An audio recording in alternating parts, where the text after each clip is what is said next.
বন্ধুরা, এই যে দেখো আমি নিয়ে চলে এসেছি চিরুনি। আশা করছি তোমরা সবাই ভালো আছো। আর আমি এখন মাথাটা আঁচড়াবো, দেখতে পাচ্ছি কি অবস্থা। আজকে মাথা আঁচড়িয়েছি, তখন কটা বাজবে, 11টা বাজবে তখন আঁচড়িয়েছি। আর মাঝখানে আমার মাথা আঁচড়ানো হয়নি, তার কারণ হচ্ছে আমি এসেছি, আমি এখানে নিমন্ত্রণ আছে তো সেখানেই এসেছি পাশের বাড়িতে। আর আমি আছি দিদির বাড়িতে, ওদের বাড়ি আমি যাচ্ছি, খাওয়ার সময় যাচ্ছি, খেয়ে চলে আসছি, তার আগে আর যাচ্ছি না। তো তোমরা বলতে পারো তুমি কি খেতে এসছো, কিন্তু না, হ্যাঁ আসলে আমি খেতে এসছি, আসলে আমি খেতে এসছি। আর আমি যাচ্ছি না তার কারণ হচ্ছে আমার ছেলে কারোর কাছে থাকছে না। ওখানে আমাদের ওখানে থেকে থেকে ও মুখগুলা চেনা হয়ে গেছে, আর এখানে মুখগুলা অচেনা লাগছে, তার জন্য ও কারোর কাছে থাকছে না। আর ও তোমার থাকছে না বলে আমি যেতেও পারছি না। যার যেই নিচ্ছে, আমার দিদি কোলে নিচ্ছে, মা নিচ্ছে, কারো কাছেই থাকছে না, দেখি কানতে লাগছে। তো তারাও পার করে নি, তারপরে মাথাটা আঁচড়াবো।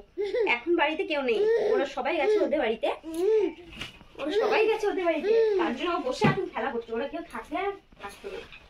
আমি প্রথমে ক্লিপটা বার করে নিই। ও আমার মাথার চুলগুলো টেনে টেনে ছিঁড়ে ছিঁড়ে একদম আমার মাথাটাকে জ্বলিয়ে দিয়েছে। আর ওর একটা ক্যাথা, ওই ক্যাথাগুলো আর এত এত টয়লেট করে আমার ঠিক নেই। 100 বার করে জামা পাল্টানো, ক্যাথা পাল্টানো। এই যে দেখো ক্যাথাটা, ওকে আমি পাল্টে দেবো। প্যাম্পাস এতক্ষণ পড়েছিল, আমি কিছুদিন আগে পাল্টালাম।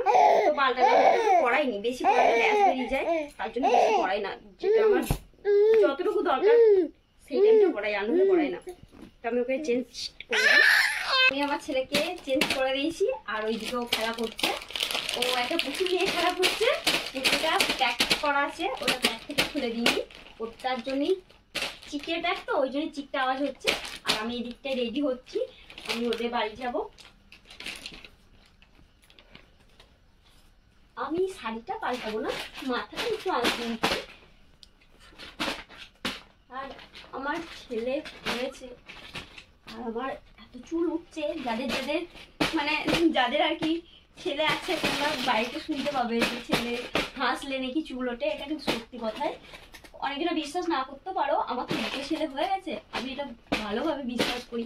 আমার কারণ অনেকটাই চুল ছিল, আমার চুল উঠে উঠে উঠে উঠে একদম, এরপরে দেখবে আমার মনে হয় টাক বেরিয়ে গেছে মাথাতে, এত পরিমাণে চুল উঠছে, মাথা ভয়ে আঁচড়াতে পারি না এই চুল উঠার জন্য।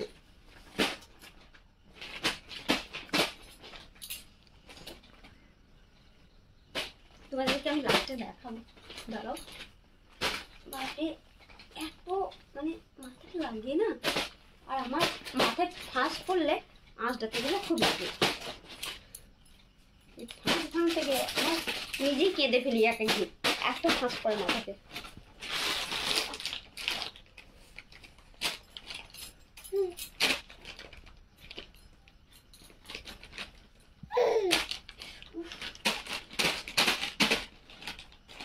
আর ওইদিকে আমার ছেলে একদম ব্যান পাটি বাজনা বাজাচ্ছে, চিকটা নিয়ে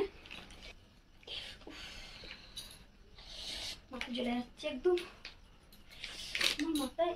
আর আমার ছেলে চুলগুলো খুব টানে, তো দিয়ে আরো ফাঁস পড়ে যায় মাথায়, খাপলে ধরে থাকে, খামছে, আবার চুলগুলো টেনে খানিক আমার মাথার চুলগুলো আরো ছিঁড়ে দিয়েছে।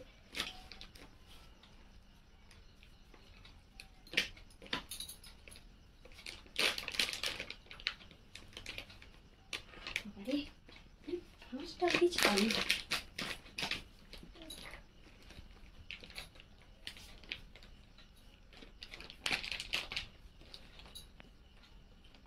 আর আমি এসছি আমাদের বাড়ি থেকে, আজকেই এসছি সকালে। সকালে বলতে তোমার 12:30টায় এসছি। সকাল থেকে আমার নিজের বাড়ির কাজ সেরে, আমার ছেলের জামা প্যান্ট কেচে তাকে মিলে দিয়ে, বড় ছেলেটা স্কুল গেছিলো, তাকে নিয়ে বাড়ি আসার পর আমরা খাওয়া দাওয়া করে তারপরে বেরিয়েছি। তো আমাদের বাড়ি থেকে বেশিক্ষণকার রাস্তা নয় আমার দিদির বাড়ি,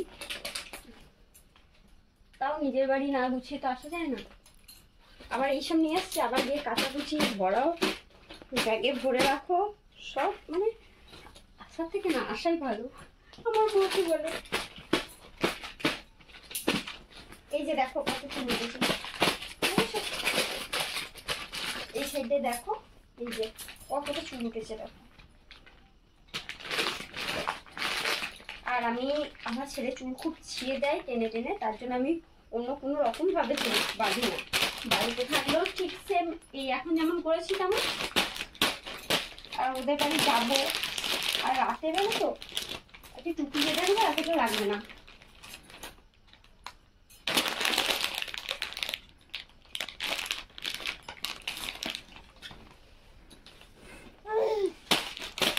ফেলাই যাবে না, জিনিসের দাম,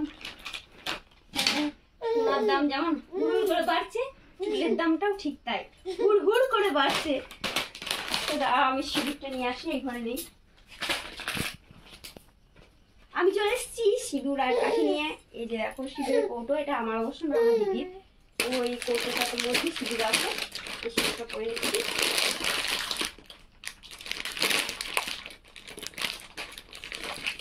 করে নিয়েছি সিঁদুরটা, এবার আবার রেখে চলে আসছি ওর ঠিকানা জায়গায়।